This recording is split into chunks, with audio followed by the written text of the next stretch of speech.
Hello, Philinvestors! Good morning na naman sa inyo all over the world. Kahit saan man sa mundo, may Philinvestors na mga kasama natin. Yan. Ito po ang DST number 61. Ito muli ang inyong lingkod, VJ Double D. Ito yung tinatawag na reciprocity. Diba? Reciprocity. Ano ba ito? Malalaman natin kung ano ibig sabihin ng reciprocity. Actually, meron tayong 6 na i-discuss. No? So, ibig sabihin, DST number 61 to hanggang 67. So, sunod-sunod itong DST na to, no? 61, 62, 63, 64, 65, 66, at 67. Kasi ito yung 6 kasi 61 na yun. No? 6 yan na shortcuts to persuade your clients to say yes. Ibig sabihin ito yung mga paraan, mga tips na mabibilis na paraan kung paano mapapa-oo ang iyong prospect. Wow, ganda, no? Ito, nasa umpisa pa lang tayo, ha? Ito yung reciprocity na tinatawag. Ang reciprocity kasi, yan, hinaan natin konti yung background natin. Ang reciprocity is yung obligation to give when you receive. Ano ibig sabihin nun? Ganito siya kasimple. Kunwari na lang, let's say, isang birthday party. Birthday ko, binigyan kita ngayon, Philinvestor, ng invitation card. Or sinabihan kita, "Ay bro, punta ka sa birthday ko, mamaya, meron tayong ano." Or sa next week, meron akong birthday. Punta ka naman sa bahay, magsalo-salo tayo. Siyempre, ikaw naman na nasabihan, parang, the next time na magbe-birthday ka naman, most likely, malaking chance, iimbitahan mo rin yung taong nag-imbita sa iyo. Kasi nga, yung parang obligation to give when you receive. Parang nakatanggap ka kasi, ikaw ang una nakatanggap. So, parang in a way, may psychological effect na, bibigyan ko rin to, o parang aalokin ko rin to, kasi binigyan niya muna ako eh. So, parang yung interest is sa'yo muna, hindi siya. Parang binigyan ka ng invitation. So, most likely, they tend to say, yes, sige, pupunta ako dyan sa birthday mo, bro. At sa birthday ko, punta ka rin. O, di ba, no? Ganun yung isang part pa na ito ng reciprocity, ha? Ito yung isang maganda, second scenario. How it was given. Naalala niyo pag kumakain tayo sa restaurant minsan, no? Yung mga waiter, di ba, pagka dadali na yung bill sa iyo, parang minsan parang ang bigat-bigat pag nandiyan na. Pagka kumakain ka, okay, no? Pag nandiyan na yung bill, parang naku, yan yung waiter, inaabot na yung bill. Kaya yung iba, may technique yung ibang restaurant. At saka minsan yung mga waiter din, yung management, yung supervisor nila, no? Ang ginagawa, pag bibigay na yung bill, meron siyang nilagay na isang candy. Ayun, no? Yung one, no? Yung yan. So, dito pala, based on study, kasi ito scientific to, may survey kasi ito, no? Nung nilagyan niya ng candy yung bill, imbis na bayaran lang nung kliyente na kumain yung bill, yung kanyang resibo, no, yung patura kung tawagin dito sa Middle East, naglalagay siya ng tip, 1 real, kunwari 1 real, kasi may candy, may something na parang, uy, binigyan ako nung bait naman na itong waiter na to, ang ganda naman itong restaurant na to, may libre, alam mo yung Pilipino, gusto yung libre, no? So, binigyan niya eventually, ang epekto no, naglagay siya ng 1 real, kunwari, 1 real o 3 reals lang, kunwari, 3 reals na tip. So, meron siyang epekto pala. Yung pala yung reciprocity, no? Pag nagbigay ka ng something, meron ka balik din na, maganda, no? Ang ginawa naman nitong isang waiter sa isang restaurant, 2 namang candy ang nilagay niya. Siyempre, itong kumain na to, doon sa isang restaurant, kunwari, isang binigay, nagbigay siya ng 3 reals. Natuwa siya, 2 pa yung candy? O 2 sila kumakain. Sakto, pag isa nga lang, no, parang bitin. Hindi binigyan yung isa. 2 sila kumakain. Nagde-date sila kunwari mag-asawa, no? Ayan, 2. O natuwa. Yung isa din nagbigay, bro, dagdagan mo. Ay, bro, tuloy. Mag-asawa nga pala. Ay, daddy, bigyan mo nga ito ng tip pa. Sige na, mabait yun. 2 yung candy na binigay sa isang restaurant, isa lang. So, eventually pala, sa survey, 14% yung increase ng tip. Talagang lumalaki. Ba? Ganun lang pala yun, no? Magkano lang naman yung candy? Hindi naman yung ganun kamahalan. Pero ang maganda kasi, how it was given, timing dun sa pagbabayad. Siyempre, maglalabas ka na ng pera eh. Nakita mo, may konting barya ka pa. Lalagay mo yun as tip kasi maganda yung binigay sa'yo. May something na bumalik sa'yo eh. Yun ang reciprocity, oh. Tapos, meron pa dyan, ito, bumalik, ang ganda ng pagkakabigay niya. Parang ito naman is, ihalin tulad natin pagbigay ng candy muna sa ating mga Philinvestors. Ano ang significance nito sa ginagawa natin? Let's say, nasa pila ng remittance, o si kabayan, gusto mo kausapin, meron kang ballpen. Sakto, wala siyang ballpen. Binigyan mo ng ballpen, parang, kabayan, ito yung baka kailangan mo to. So, kinuha niya. Mamaya kasi mapapakita niya sa ibang slide. Ito yung ballpen, ganyan. So, syempre, obligado siyang parang kausapin ka, hindi ka na niya iisnabin kasi binigyan mo ng ballpen eh. Parang, kailangan niya kasi yun eh. So, yung during that time, ang ganda ng pasok mo eh. So, yan, eventually, kakausapin ka na. Yan yung balik kasi, no? May reciprocity na nangyari. Katulad dito, ang ganda ng pagkakagawa, oh. Parang ang ginawa niya, binigyan niya ng dalawang candy. Ito yung pangatlong restaurant, dalawang candy. Tapos umikot siya, kinuha niya ng bayad. Tapos bumalik bumalik. Tapos sabi niya, since kayo po ay napakabait niyo po na, tsaka napaka-lovely niyo po na couple, ito pa po ang additional dalawang candy pa. Ito pa po ma'am, iuwi niyo na po, baka may mga kids kayo eh. Uwi niyo po ito or ibaon niyo na po ito. Ang ganda kasi nung pasok niya na parang, kunwari, dalawang candy iniwan doon sa sa bill para makuha na. Tapos umalis, tapos bumalik. Sabi, ma'am, ito po pa pala, baon nyo na po. Naging apat yung candy. Tingin nyo may epekto yun? Kasi feeling nila special sila. Parang, wow, bumalik pa. Binigyan pa tayo ng mas marami. Oh, talagang galing itong waiter na to. Based on study, 23% pa ang tinaas nung pagbibigyan tip. Kanina, 14% lang pag dalawang candy.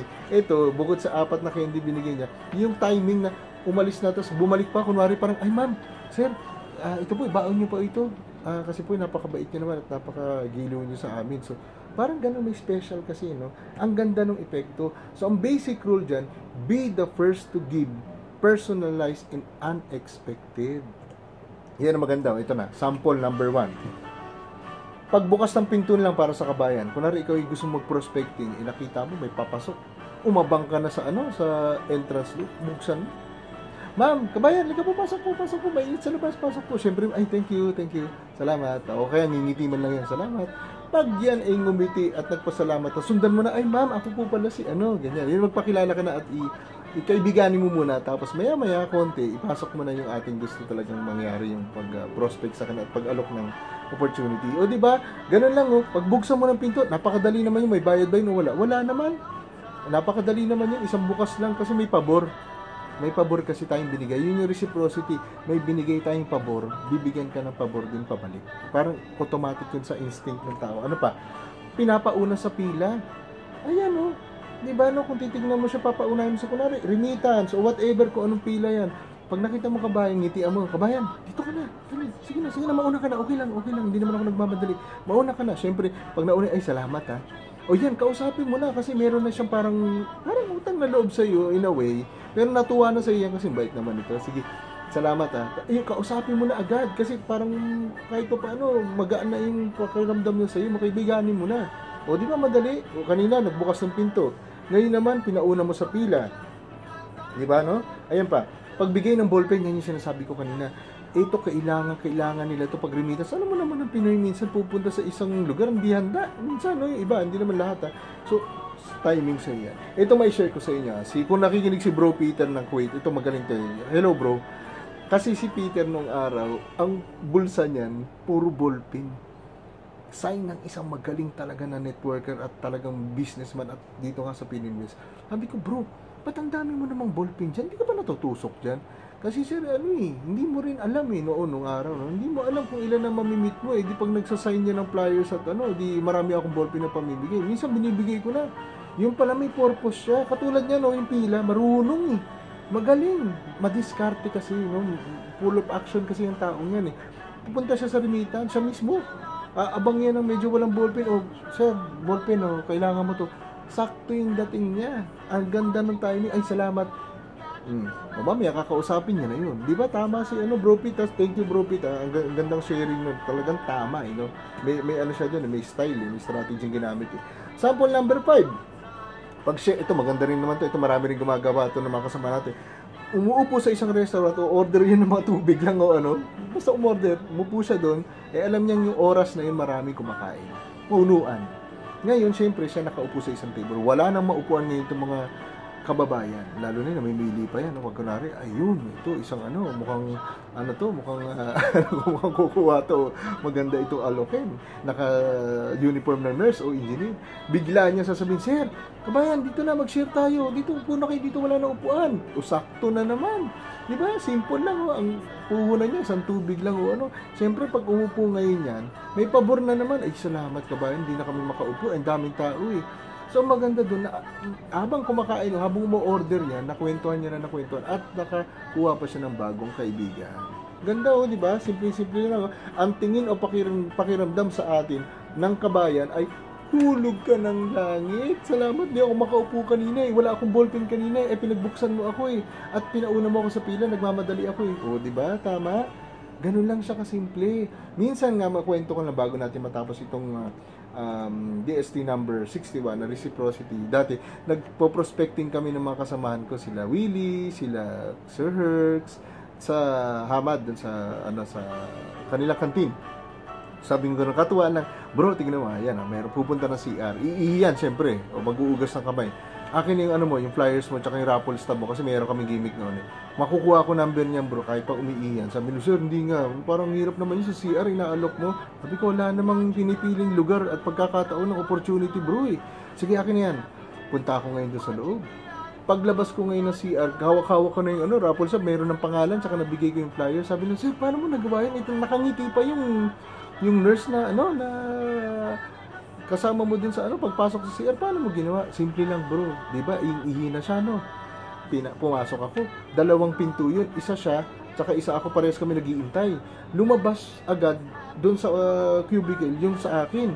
Anong ginawa ko? Sabi ko, sir, kabayan, ikaw na muna, ihi ka na eh. Ikaw na muna ayos lang ako, dito na ako sa kabila. Tuwan-tuwa siya ngayon, salamat sir. Di naman, sorry sa word. Di kami ay ginamit na namin CR. Tapos nag-uugas ng kamay. Bigla siyang lumabas ngayon. Sabi ko, ay sir, kayo na muna maunang mag-ugas. So, sige sir. May pabor kasi. So after nun, habang nag-uugas siya, kinukwentuhan ka na, ako po pala si Day, dito po kami sa meron po kami opisina dito. Ayayain ko po kayo, kailan po ba day off nyo? Bukas po ba day off nyo? Ganyan. Hanggang sa nakuha natin yung numero, pati yung lahat na nakuha natin. At ang maganda pa doon, ang ganda-ganda ng tingin nila sa atin. Kasi parang, ay salamat naman. Ako talagang kailangan na umihi ng mga panahon na yon. At saka kailangan ko nang bumalik sa duty dahil nagmamadali ako. Buti na lang mabait yung Pinoy na yun. Talaga naman, good heart hulog siya ng langit sa akin. Simple lang naman siya, di ba? Simple lang yung ganun. Pero ang maganda doon, tayo ay nagbigay. Reciprocity nga, yung reciprocity. Laging tatandaan yung reciprocity. Something you give, then they are obliged to give back. Di ba? O, may pabor na, Hindi ka naman yun i-snabin, pinauna mo na nga eh. So, ganun lang siya kadali, mga Pininvestors. So, practicein nyo ngayon yan. Yan yung una dun sa 6 na i-share natin. Yan ang tinatawag na reciprocity. Ano ba ito? Alam na. Di ba? So, see you soon. Ito muli ang inyong lingkod, BJ Double D.